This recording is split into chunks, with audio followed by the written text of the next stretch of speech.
Hello दोस्तों, कैसे हो आप लोग? आई होप कि आप सब एकदम बढ़िया होंगे और तैयारी भी जो आपकी अच्छी चल रही होगी। तो अभी हमने जो है वो नर्सिंग एप्टीट्यूड का मॉक टेस्ट का एक सीरीज स्टार्ट किया है, जिसमें पहला जो है मॉक टेस्ट हो चुका था। जैसा कि आपको पता है कि आपके जो यूपी सीनेट का एग्ज़ाम होता है, उसमें जो नर्सिंग एप्टीट्यूड का भी इक्वल पोर्शन होता है। जितना वेटेज आपका अदर सब्जेक्ट का होता है, उतना नर्सिंग एप्टीट्यूड का ही होता है। तो आपके एग्ज़ाम के पॉइंट ऑफ व्यू से बहुत ही इंपॉर्टेंट पोर्शन है आपका नर्सिंग एप्टीट्यूड, क्योंकि नर्सिंग एप्टीट्यूड में जो क्वेश्चंस पूछे जाते हैं वो आपसे ज़्यादा बहुत ज़्यादा हार्ड नहीं होते क्वेश्चंस। ये बेसिकली आपकी नॉलेज असेस करने के लिए होते हैं कि आपको जो नर्सिंग आप अगर ज्वाइन कर रहे हो तो आपका उसको बेसिक नॉलेज आपको पता है कि नहीं पता है। आपसे यहाँ पे बेसिक नॉलेज ही आपकी असेस की जाती है, ना कि आपको बहुत ज़्यादा हार्ड एंड टफ क्वेश्चंस इसमें दिए जाते हैं। तो इसलिए इस पोर्शन को बिल्कुल भी नेगलेक्ट मत करना। बहुत ही स्कोरिंग पॉइंट पोर्शन होता है, और इसको ही आप अगर आप इसमें अच्छा करोगे तो ही आपकी एक अच्छी रैंक आएगी और आप अच्छा जो है स्कोर करोगे, क्योंकि कंपटीशन का लेवल जो बहुत ज़्यादा वो हाई होता चला जा रहा है। तो आपको सभी जितने भी आपके सब्जेक्ट हैं, सभी पोर्शन पे आपको इक्वल ध्यान देना पड़ेगा। तो आज हम लोग जो है वो करने वाले हैं इसका मॉक टेस्ट नंबर 2। ठीक है, जहाँ पे हम जो है 24 क्वेश्चंस करेंगे। जैसा कि आपको पता है कि आपको जो एग्ज़ाम होता है उसमें 24 क्वेश्चंस आपके एग्ज़ाम में पूछे जाते हैं सभी सब्जेक्ट के। तो आज हम लोग भी उतने ही क्वेश्चंस करेंगे, और आपके एग्ज़ाम के पॉइंट ऑफ व्यू से बहुत ज़्यादा इंपॉर्टेंट क्वेश्चंस हैं। ठीक है, इंपॉर्टेंट क्वेश्चंस हैं ये, तो इनको बहुत ध्यान से देखना। और इसका जो पीडीएफ है उसको मैं अपने टेलीग्राम चैनल पे जो अपलोड कर दूंगा, वहाँ से जाके इसको डाउनलोड कर लेना और टाइम टू टाइम इसको रिवाइज करते रहना। इसका जो लिंक है उसको मैं अपने डिस्क्रिप्शन बॉक्स में दे दूंगा, आप वहाँ से जाके इसको ठीक है ज्वाइन कर लेना। तो चलो वीडियो शुरू करते हैं। So welcome to Florence academy, excellence for nursing. I am Sham Upadhyay, currently I am doing BSc nursing fourth year from KGMU Lucknow. ठीक है, तो आज का हमारा जो पहला क्वेश्चन है, पहला क्वेश्चन कह रहा है कि which department treats disease of children. बच्चों के रोगों का उपचार जो है किस विभाग में किया जाता है? तो पहला क्या है, पेडियाट्रिक। तो देखो, जो पेडियाट्रिक होता है इसे बाल रोग विभाग बोलते हैं, जहाँ पे जो है वो जो बच्चे होते हैं उनका ट्रीटमेंट किया जाता है। तो आपका हालांकि पहला ही ऑप्शन सही है, लेकिन हम जितने ऑप्शन दिए हैं सबको भी देखते हैं। तो देखो, जो गायनेकोलॉजी होता है, गायनेकोलॉजी में होता है आपका female reproductive female reproductive system से अगर रिलेटेड कोई प्रॉब्लम होती है उसको गायनेकोलॉजी में देखते हैं। साइकेट्री में हम क्या देखते हैं, मेंटल डिसऑर्डर। ठीक है, मेंटल डिसऑर्डर देखते हैं। ऑर्थोपेडिक्स में बोन एंड जॉइंट्स। ठीक है, बोन एंड जॉइंट्स देखते हैं हम। तो पहले क्वेश्चन का कौन सा ऑप्शन सही है? फर्स्ट ऑप्शन जो आपका सही होगा। तो बाकी वीडियो में आगे बढ़ने से पहले मैं आपको बता दूं कि अगर आप लोग अभी तक जो है फ्लोरेंस एकेडमी की फुल लेंथ टेस्ट सीरीज़ नहीं ज्वाइन की हो तो इसको ज्वाइन कर लो, क्योंकि यह जो टेस्ट सीरीज़ है बहुत ही ज़्यादा बेनिफिशियल रहेगा आपके प्रिपरेशन के दौरान। और इसमें आपको, अगर आप इसको ज्वाइन करते हो तो इसमें आपको जो 13 जो है फुल लेंथ टेस्ट पेपर आपको प्रोवाइड किया जाएगा। ठीक है, कितने? 13 यहाँ पे आपको जो है फुल लेंथ टेस्ट पेपर आपको मिलेगा। और जो क्वेश्चंस होंगे यूपी के लेटेस्ट अपडेटेड जो सिलेबस और पैटर्न है उस पर बेस्ड होगा। क्वेश्चंस बाइलिंगुअल होंगे, हिंदी और इंग्लिश दोनों में, तो दोनों मीडियम के बच्चे से बाई कर सकते हैं। प्रीवियस ईयर लगभग 40 से 45 क्वेश्चन डायरेक्टली हमारे इस पेपर से जो है, इससे कॉन्सेप्ट पे बेस्ड जो क्वेश्चन डायरेक्टली आए थे। इस पेपर से आपको जो रियल एग्जाम लेवल का प्रैक्टिस करने का एक्सपीरियंस आपको मिलेगा। डिटेल्ड आपको सोल्यूशन भी इसमें प्रोवाइड किया जाएगा every after every test, and full syllabus जो है टेस्ट सीरीज होगी। ठीक है, और अगर आप इसे ज्वाइन करते हो तो आपको जो है फ्री ऑफ कॉस्ट जो है फार्मूला शीट जो है फिजिक्स एंड केमिस्ट्री की जो है प्रोवाइड की जाएगी। कोई भी उसका एक्स्ट्रा चार्ज आपको जो है वो नहीं है, क्या है, फ्री है ये चीज़ आपकी, अगर आप इसको ज्वाइन करते हो। और अगर बात करता हूँ इस टेस्ट सीरीज़ की प्राइस की, तो बहुत ही अफोर्डेबल है, सिर्फ और सिर्फ 99 रुपीज़ में आपको जो है यहाँ पे 13 टेस्ट पेपर आपको फुल सिलेबस के मिलेंगे, और साथ ही साथ आपको फार्मूला शीट भी प्रोवाइड की जा रही है। तो बहुत ही अफोर्डेबल है। I would like to recommend you आप लोग इसको ज्वाइन करो, आपके लिए ही बेनिफिट होगा आपका इसमें। ठीक है, तो अगर आप इसे ज्वाइन करना चाहते हो तो जो हमारा व्हाट्सएप नंबर है 8115529251। ठीक है, आप इसे व्हाट्सएप करो, आपको सारी इन्फॉर्मेशन जो है प्रोवाइड कर दी जाएगी। तो आगे बढ़ते हैं, क्वेश्चन देखते हैं अगला। अगला क्वेश्चन है कि एक जो है स्वस्थ वयस्क की सामान्य नाड़ी की दर कितनी होती है? नॉर्मल, बेसिकली आपसे क्या नॉर्मल पल्स पूछा है यहाँ पे कि हेल्दी एडल्ट की कितनी होती है। तो 40 to 60 यहाँ पे है। सेकंड ऑप्शन है 60 to 100 पर मिनट, 100 to 120 एंड 120 to 140। ठीक है। तो यहाँ पे क्या होगा, यहाँ पे आपका जो अगला है यहाँ, तो देखो जो मतलब नॉर्मल जो एडल्ट की पल्स होती है ना, वो कितनी होती है, वो 40 से 60। तो मतलब लगभग एथलीट्स में आप देख सकते हो इसको, सीन इन,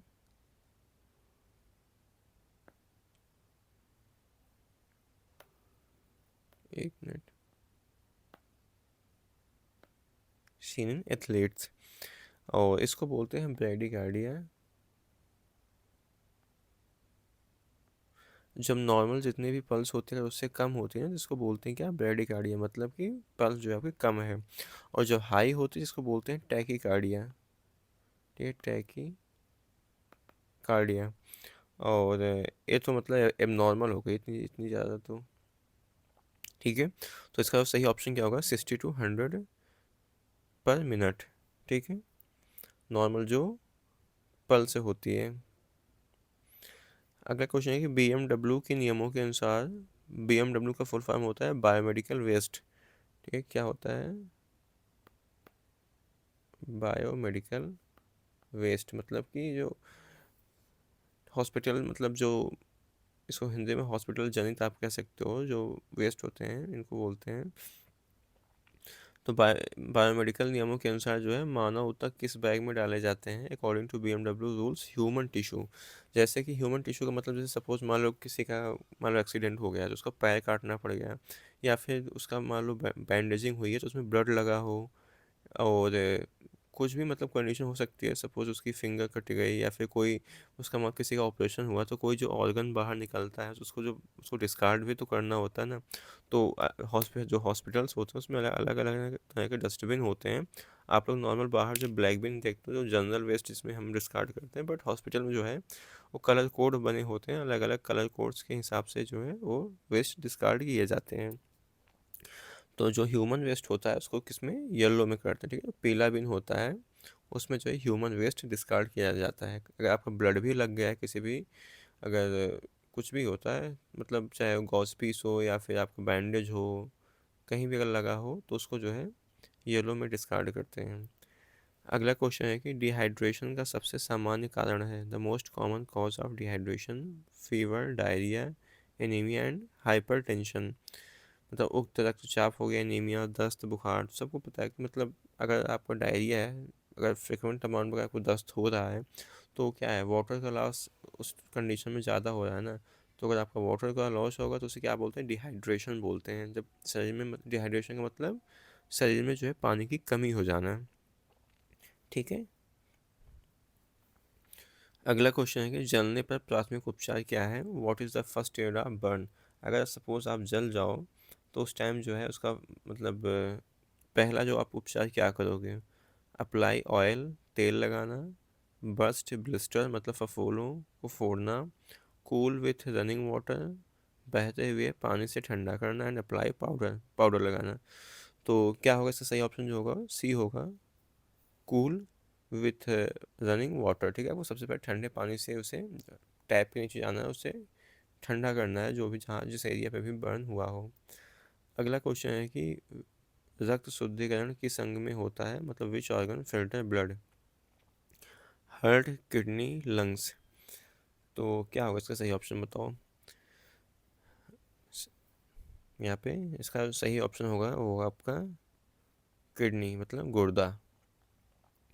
अगला है मलेरिया किस जीव से होता है, malaria is caused by which organism, virus, bacteria, protozoa and fungi. तो क्या होगा इसका सही ऑप्शन होगा प्रोटोजोआ होगा। ठीक है, और malaria is caused bye Plasmodium.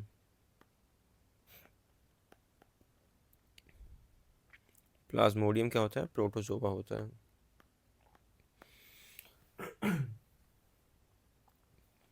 ठीक है। अगला क्वेश्चन है कि जन्म के समय टीबी से बचाव हेतु कौन सा टीका दिया जाता है। ठीक है, which vaccine is given at birth to prevent TB, OPV, OPV का फुल फॉर्म होता है oral polio vaccine. DPT, diphtheria, pertussis and tetanus, इसमें 3 जो है वैक्सीन आती हैं। बीसीजी फुल फॉर्म होता है बैसिलस कालमेटी ग्यूरिन, एंड डी होता है मिजल्स। तो टीबी से प्रिवेंट करने के लिए कौन सा यहाँ पर देखो देते हैं, बीसीजी। अगला हमारा क्वेश्चन है कि भारत में नर्सिंग शिक्षा को नियंत्रित करने वाली संस्था है, मतलब the body regulating nursing education in India is WHO, ICMR, INC and NMC। तो इसका कौन सा ऑप्शन सही है आपका यहाँ पे होगा, INC, ठीक है। इसका फुल फॉर्म होता है international nursing sorry Indian Indian nursing council, ठीक है। और WHO का फुल फॉर्म होता है वर्ल्ड हेल्थ ऑर्गेनाइजेशन। और जो NMC होती है क्या करती है, regulate medical education.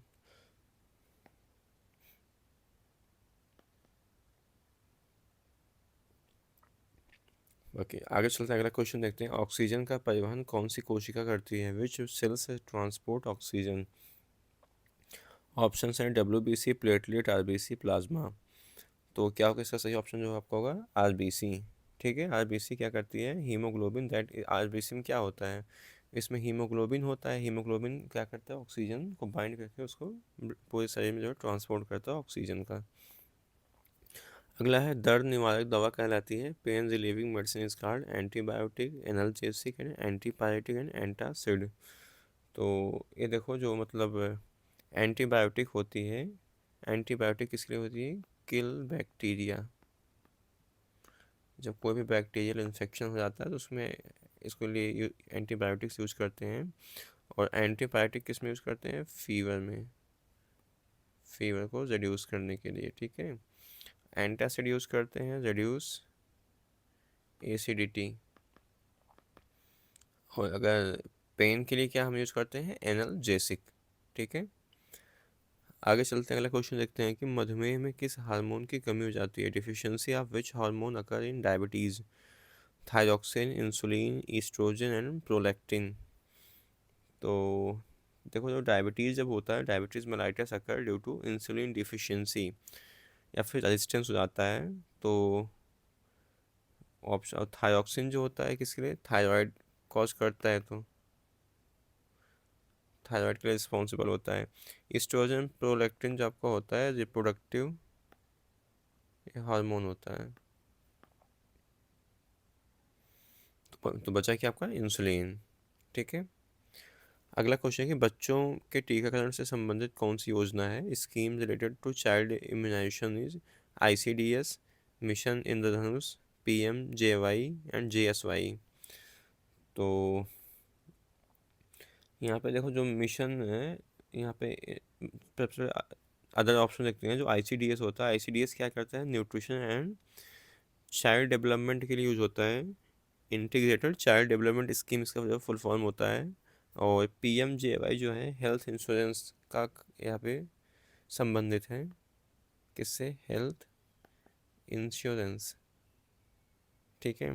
And JSY है इसमें सेफ मदरहुड, ठीक है। तो इसका सही ऑप्शन क्या होगा, मिशन इंद्रधनुष।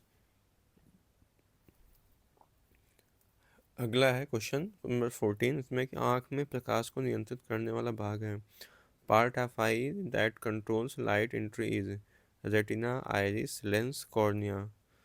तो क्या होगा 14 का सही ऑप्शन क्या होगा आपका यहाँ पे, आइरिस, ठीक है। जो रेटिना होता है, रेटिना पे क्या होता है, इमेज का फॉर्मेशन होता है ना, रेटिना पे क्या होता है आपका, इमेज का फॉर्मेशन होता है। और जो लेंस होता है, लेंस किसके लिए यूज होता है, फोकस करने के लिए, फोकसिंग, ठीक है। एंड कॉर्निया किसके लिए होता है, प्रोटेक्शन के लिए होता है, ठीक है। तो क्या होगा इसका सही ऑप्शन है, आइरिस रेगुलेट्स लाइट। अगला है विटामिन सी की कमी से कौन होता है, मतलब डिफिशियंसी अगर हो जाए, कमी हो जाए शरीर में विटामिन सी की आपकी, तो उससे क्या होगा, rickets, beriberi, scurvy and pellagra. तो 15 का क्या ऑप्शन इसका होगा आपका, स्कर्वी, ठीक है। सही ऑप्शन क्या होगा, स्कर्वी। तो देखो जो रिकेट्स होता है, रिकेट्स की कमी से होता है, विटामिन डी की कमी से होता है, और बेरी बेरी जो होता है विटामिन B1, ठीक है। पेलेग्रा जो होता है विटामिन B3, ठीक है। तो आपको देखो इससे कितने क्वेश्चन में 4 क्वेश्चन सीख ले सिर्फ एक क्वेश्चन से। तो अगर कहीं से भी क्वेश्चन आएगा तो आप कर ले जाओगे इसको। अगला क्वेश्चन है कि हैजा किस जीवाणु से होता है? Cholera is caused by which bacteria? Salmonella, vibrio, cholerae, E coli and shigella. तो सिस्टिंग का कौन सा ऑप्शन सही होगा यहाँ पे? Vibrio cholera. अगला क्वेश्चन है कि वयस्क का समान शरीर का जो तापमान होता है कितना होता है? Normal body temperature of an adult age 35 degree Celsius, 36, 37 and 38 degree Celsius. तो देखो नॉर्मल जो बॉडी टेम्परेचर होता है इसको बोलते हो कितना होता है? 37 डिग्री सेल्सियस या फिर 98.6 डिग्री फ़ारेनहाइट, ठीक है। तो दोनों में पूछा सकता है आपसे, डिग्री सेल्सियस में भी या फिर फ़ारेनहाइट में। तो डिग्री सेल्सियस में 37 डिग्री सेल्सियस, फ़ारेनहाइट में 98.6 डिग्री फ़ारेनहाइट। अगला है निमोनिया का मुख्य रूप से कौन सा अंग प्रभावित होता है? Which organ is mainly affected in pneumonia? Options आपके हैं heart, lungs, kidney and liver. तो इसका सही ऑप्शन क्या आपका होगा यहाँ पे? लंग्स, ठीक है। फेफड़े जो है प्रभावित होते हैं। मानसिक रोगों का उपचार जो है किस विभाग में होता है? Which department treats mental illness? तो इसका जो मतलब क्वेश्चन है इसको मैंने आपको पहले क्वेश्चन में डिस्कस कर दिया था। तो इसका जो ऑप्शन है आपके लिए होमवर्क है, ठीक है। इसका आप मुझे कमेंट करके बताओगे, ठीक है। इसका जो सही ऑप्शन होगा क्या होगा, ठीक है। इसको आप मुझे क्या करोगे? कमेंट करोगे, ठीक है।